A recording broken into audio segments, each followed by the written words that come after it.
Like, you don't need to have all these things, but you better have most of them. Family, friends, career, educational goals, plans for, time outside of work, attention to your mental and physical health, etc. That's what life is about. And if you don't have any of those things, well, then all you've got left is misery and suffering. So that's a bad deal for you. So once you set up that goal structure, let's say, and that's really in many ways that's what you should be doing at university. That's exactly what you should be doing, is trying to figure out who it is that you're trying to be, right? And you aim at that, and then you use everything you learn as a means of building that person that you want to be. And I really mean want to be. I don't mean should be. Even those things are going to overlap. And it's important to distinguish between those, because that's partly, and this is back down to the micro-routine analysis. So as I was saying, well, you're going to try to make yourself more industrious. Okay, number one, specify your damn goals, because how are you going to hit something if you don't know what it is? That isn't going to happen. And often people won't specify their goals too, because they don't like to specify conditions for failure. So if you keep yourself all vague and foggy, which is real easy, because that's just a matter of not doing as well, then you don't know when you fail.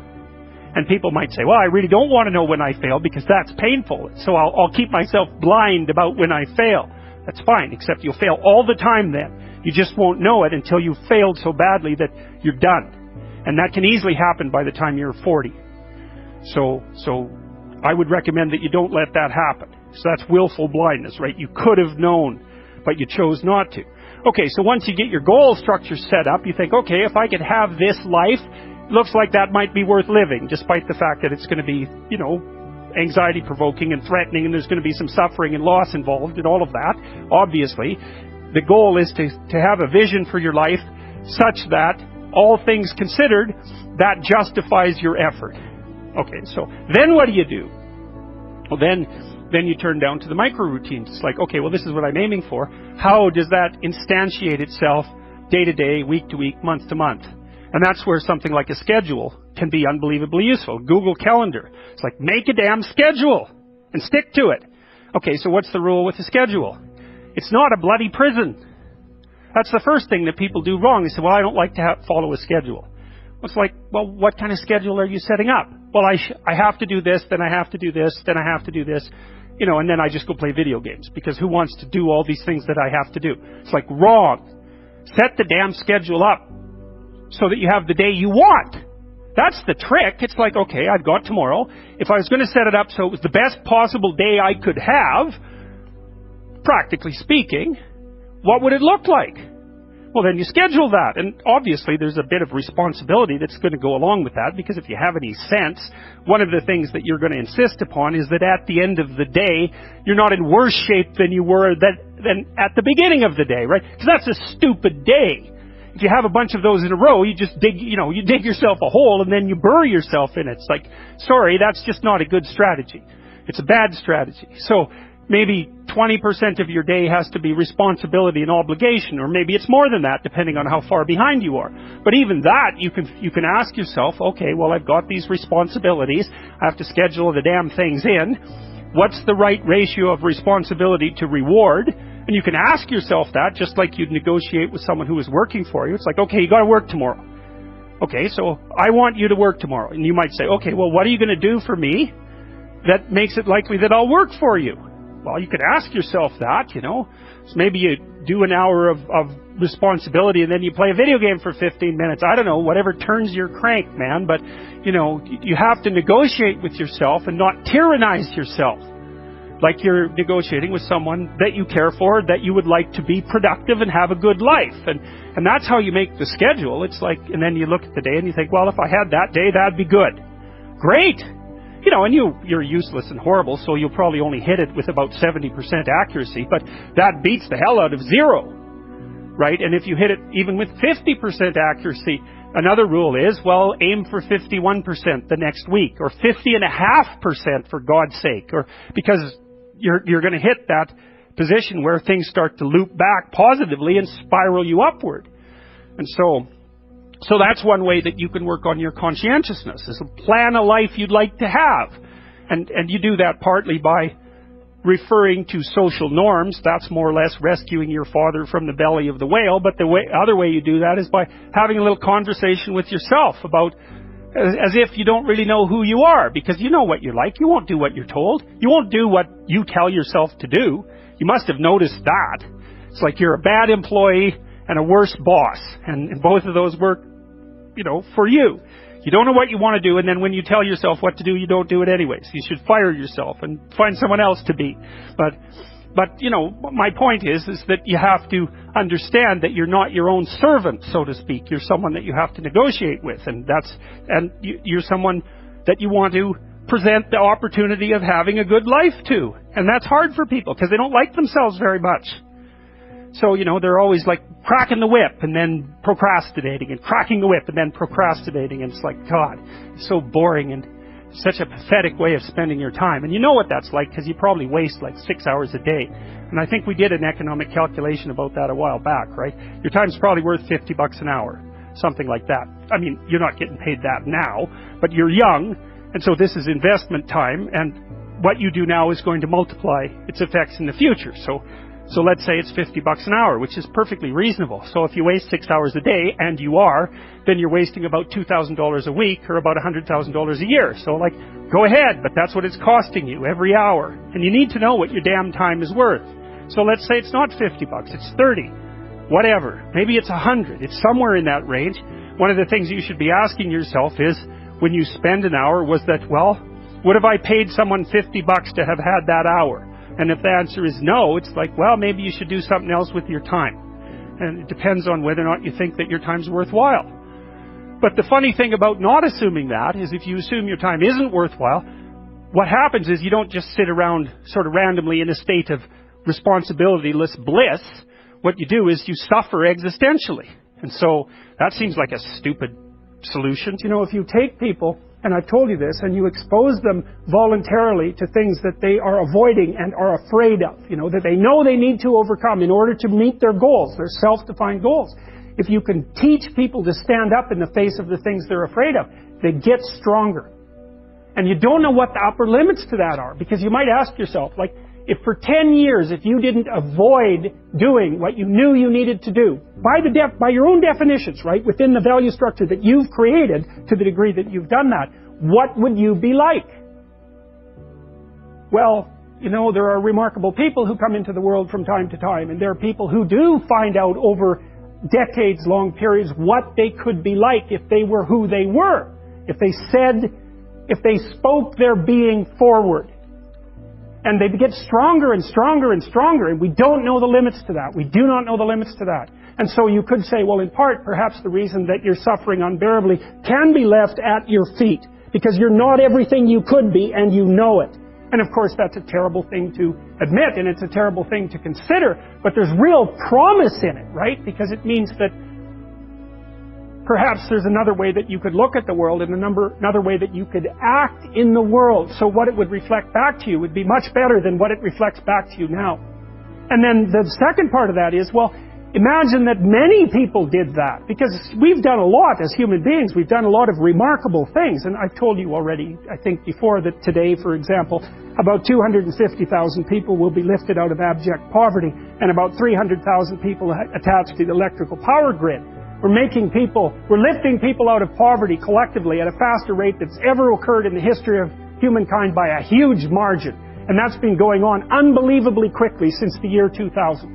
The UN had planned to have poverty between 2000 and 2015, and it was accomplished by 2013. So there's inequality developing in many places, and you hear lots of political agitation about that. But overall, the tide is lifting everyone up, and that's a great thing. And we have no idea how fast we could multiply that if people got their act together and really aimed at it. Because, my experience is with people that we're probably running at about 51% of our capacity. You can think about this yourselves. I often ask undergraduates how many hours a day you waste, or how many hours a week you waste. And the classic answer is something like 4 to 6 hours a day.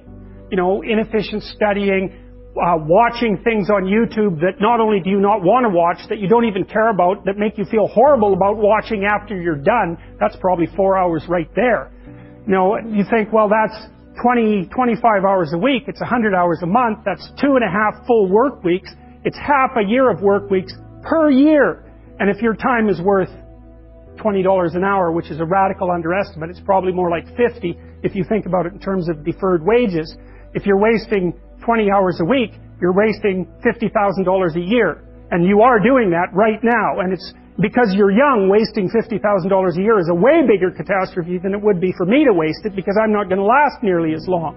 And so if your life isn't everything it could be, you could ask yourself, well, what would happen if you just stopped wasting the opportunities that are in front of you? You'd be who knows how much more efficient. 10 times more efficient. 20 times more efficient. That's the Pareto distribution. You have no idea how efficient people get. It's off the charts. Well, and if we all got our act together collectively and stopped making things worse, because that's another thing people do all the time. Not only do they not do what they should to make things better, they actively attempt to make things worse because they're spiteful or resentful or arrogant or deceitful or homicidal or genocidal or all of those things all bundled together in an absolutely pathological package. If people stopped really, really trying just to make things worse, we have no idea how much better they would get just because of that. So there's this weird dynamic that's part of the existential system of ideas between human vulnerability, social judgment, both of which are major causes of suffering, and the failure of individuals to adopt the responsibility that they know they should adopt. And that's the thing that's interesting too, is that, and like another thing I've often asked my undergraduate classes is, you know, there's this idea that people have a conscience. And you know what the conscience is. It's this feeling or voice you have in your head just before you do something that you know is stupid, telling you that probably you shouldn't do that stupid thing. You don't have to listen to it, strangely enough. But you go ahead and do it anyways, and then, of course, exactly what the conscience told you was going to happen inevitably happens, so that you feel even stupider about it than you would if it happened by accident. Because you know, I knew this was going to happen, I got a warning it was going to happen, and I went and did it anyways. And the funny thing, too, is that conscience operates within people, and we really don't understand what the hell that is. So you might say, well, what would happen if you abided by your conscience for 5 years or for 10 years? What sort of position might you be in? What sort of family might you have? What sort of relationship might you be able to forge? And you can be bloody sure that a relationship that's forged on the basis of who you actually are is going to be a lot stronger and more welcome than one that's forged on the basis of who you aren't. Now, of course, that means that the person you're with has to deal with the full force of you in all your ability and your catastrophe, and that's a very, very difficult thing to negotiate. But if you do negotiate it, well, at least you have something, you have somewhere solid to stand, and you have somewhere to live, you have a real life, and it's a great basis upon which to bring children into the world, for example, because you can have an actual relationship with them instead of torturing them half to death, which is what happens in a tremendously large minority of cases. Well, it's more than that too, because, and this is what I'll close with, and this is why I wanted to introduce Solzhenitsyn's writings to you. You see, because it isn't merely that your fate depends on whether or not you get your act together and to what degree you decide that you're going to live out your own genuine being. It isn't only your fate, it's the fate of everyone that you're networked with. And so, you know, you think, well, there's 9 billion, 7 billion people in the world. We're going to peak at about 9 billion, by the way, and then it'll decline rapidly. But 7 billion people in the world, and who are you? You're just one little dust mote among that 7 billion. And so it really doesn't matter what you do or don't do, but that's simply not the case. It's the wrong model, because you're at the center of a network. You're a node in a network. Of course, that's even more true now that we have social media. You'll know 1,000 people, at least, over the course of your life. And they'll know 1,000 people each, and that puts you one person away from 1 million, and 2 persons away from 1 billion. And so that's how you're connected. And the things you do, they're like dropping a stone in a pond. The ripples move outward, and they affect things in ways that you can't fully comprehend. And it means that the things that you do and that you don't do are far more important than you think. And so if you act that way, of course, the terror of realizing that is that it actually starts to matter what you do. And you might say, well, that's better than living a meaningless existence. It's better for it to matter. But I mean, if you really asked yourself, would you be so sure if you had the choice? I can live with no responsibility whatsoever. The price I pay is that nothing matters. Or I can reverse it and everything matters. But I have to take the responsibility that's associated with that. It's not so obvious to me that people would take the meaningful path. You know, when you say, well, nihilists suffer dreadfully because there's no meaning in their life and they still suffer. Yeah, but the advantage is they have no responsibility. So that's the payoff, and I actually think that's the motivation. Say, well, I can't help being nihilistic. All my belief systems have collapsed. It's like, yeah, maybe. Maybe you just allowed them to collapse because it's a hell of a lot easier than acting them out. And the price you pay is some meaningless suffering, but you can always whine about that and people will feel sorry for you, and you have the option of taking the pathway of the martyr, so that's a pretty good deal, all things considered. Especially when the alternative is to bear your burden properly and to live forthrightly in the world. Well, what Solzhenitsyn figured out, and so many people in the 20th century, it's not just him, even though he's the best example, is that if you live a pathological life, you pathologize your society. And if enough people do that, then it's hell. Really. Really. And you can read the Gulag Archipelago if you have the fortitude to do that, and you'll see exactly what hell is like. And then you can decide if that's a place you'd like to visit, or even more importantly, if it's a place you'd like to visit and take all your family and friends. Because that's what happened in the 20th century. How to think about motivation? We'll think about it from the hypothalamic perspective. So we could say one thing that motivation does is set goals. We could say that emotions track progress towards goals. And I'm going to use that schema even though it's not exactly right. So you say, well, motivation determines where you're going to aim. So if you're hungry, you're going to aim at something to eat. And then that will organize your perceptions so that you zero out everything that isn't relevant to that task, which is almost everything. You concentrate on those few things that are going to facilitate your movement forward. When you encounter those things, that produces positive emotion as you move through the world towards your goal, and you see that things are laying themselves out that facilitate your movement forward. Those things cause positive emotion. And if you encounter anything that gets in the way, then that produces negative emotion. And it can be like threat, because you're not supposed to encounter something that gets in the way. It can be anger, so that you move it away. It can be frustration, disappointment, grief. Those would, if you had a response that serious to an obstacle, it would probably punish the little motivated frame right out of existence. You know, so you walk downstairs and, I don't know, the contracting company has set a wrecking ball through your kitchen. It's like, that's going to be disappointing. You're not going to keep eating the peanut butter sandwich in the rubble. That little frame is going to get punished out of existence, and some new goal is going to pop up instead. And, you know, one of the things we're going to try to sort out is how do you decide when you've encountered an obstacle that's so big that you should just quit and go do something else, because that's not obvious, you know. And you can get into counterproductive persistence pretty easily. So we don't know how people solve that problem. It's a really complicated one. So anyways, we're going to work on that scenario. Your hypothalamus pops up micro goals that are directly relevant to biological survival. That produces a frame of reference. So it's not a goal, it's not a drive. And it's not a collection of behaviors. It's a little personality. And the personality has a viewpoint. It has thoughts that go along with it. It has perceptions. It has action tendencies. All of that. You can see this in addiction, most particularly. So one of the things that you find often with people who are alcoholic is they lie all the time. And that's because when they've built a little alcohol-dependent personality inside of themselves, or a big one. Maybe it's 90% of their personality. And one of the things that consists of is all the rationalizations that they've used over the years to justify their addiction to themselves and to other people.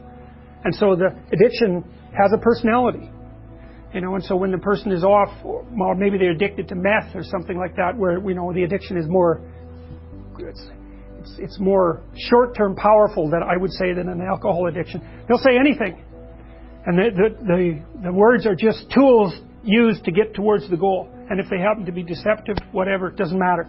They're just practical tools to get towards the goal. And then when you get towards the goal and you take a nice shot of meth or something like that, you reinforce all those rationales that you use to get the drug, and then the next time you're even a better deceiver and liar. So, okay, so we're going to say motivations. One way of thinking about it is they set goals, but it's not the right way of thinking about it. They produce a whole framework of interpretation. And so we're going to think about that framework of interpretation. And then emotions emerge inside of that. So that's it. So the world is framed. Motivation set goals. You could say the world has to be framed. So motivation sets that frame.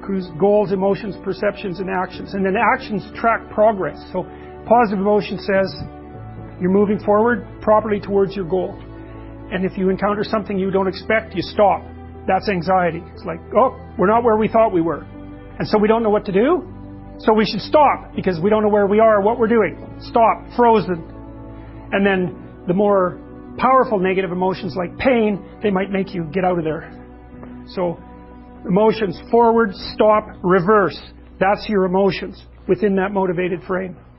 So, and that's another example of how your mind is embedded in your body. Your emotions are like they're offshoots of action tendencies. That's the right way to think about it. Because action is everything, fundamentally. So what are some basic motivations? Most of these are regulated by the hypothalamus, by the way, and that tells you just how important a control system it is. The other thing that's useful to know about the hypothalamus is that it has projections going up from it that are like tree trunks, and inhibitory projections coming down that are like grapevines.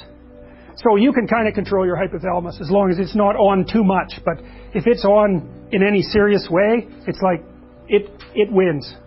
So partly what you do to stop yourself from falling under the dominion of your hypothalamus is to never ever be anywhere where its action is necessary. Right? You don't want to go into a biker bar because you might find yourself in a situation where panicked defensive aggression is immediately necessary. You probably don't want that. You don't want the panic, you don't want the terror, you don't want the frenzied fight, you don't want any of that. You don't want to have to run away in absolute panic. So you just don't go there.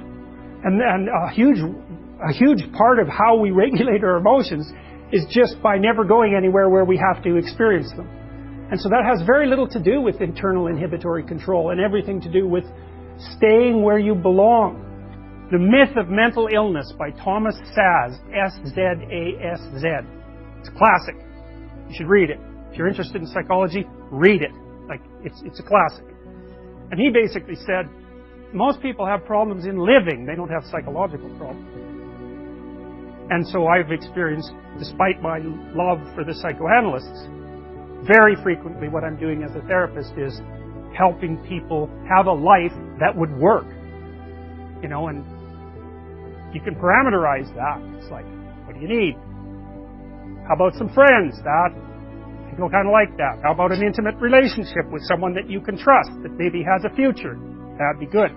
How about a career that puts you in a dominance hierarchy somewhere, so at least you've got some possibility of rising, some possibility of stabilizing yourself, and a schedule and a routine, because no one can live without a routine. You just forget that. If you guys don't have a routine, I would recommend, like, you get one going, because you cannot be mentally healthy without a routine.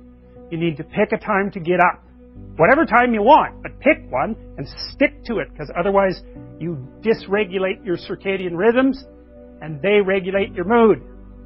And eat something in the morning. I've had lots of clients who've had anxiety disorders. I had one client who was literally starving. Very smart girl. There's very little that she liked. She kind of tried to subsist on like half a cup of rice a day. She came to me and said, I have no energy. I come home, all I want to do is watch the same movie over and over. What, like, is that weird? And I thought, well, it depends on how hard you work. You know, it's a little weird, but whatever. It's familiar. You're looking for comfort. So I did an analysis of her diet. It's like 3/4 of a cup of rice. It's like, you're starving. Eat something. You know, you'll feel better. So she modified her diet, and all her anxiety went away, and she had some energy. It's like, yeah, you got to eat. So a schedule, that's a good thing, man. Your brain will thank you for it. It will stabilize your nervous system.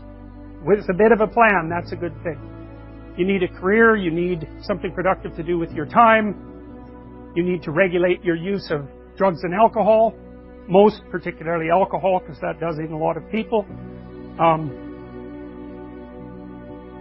You need a family, like the family you have, your parents and all that. It'd be nice if you all got along, you could work on that, that's a good thing to work on, and then, you know, you probably need children at some point, and that's life. That's what life is. And if you're missing, you know, you may have a good reason to not be operating on one of those dimensions. It's not mandatory.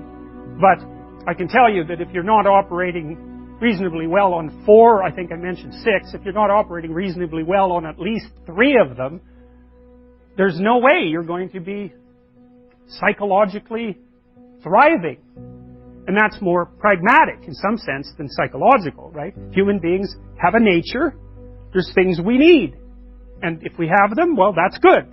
And if we don't have them, well, then we feel the lack. And so behaviorists, behavioral psychologists concentrate a lot more on that sort of thing. You know, it's practical. It's like strategizing.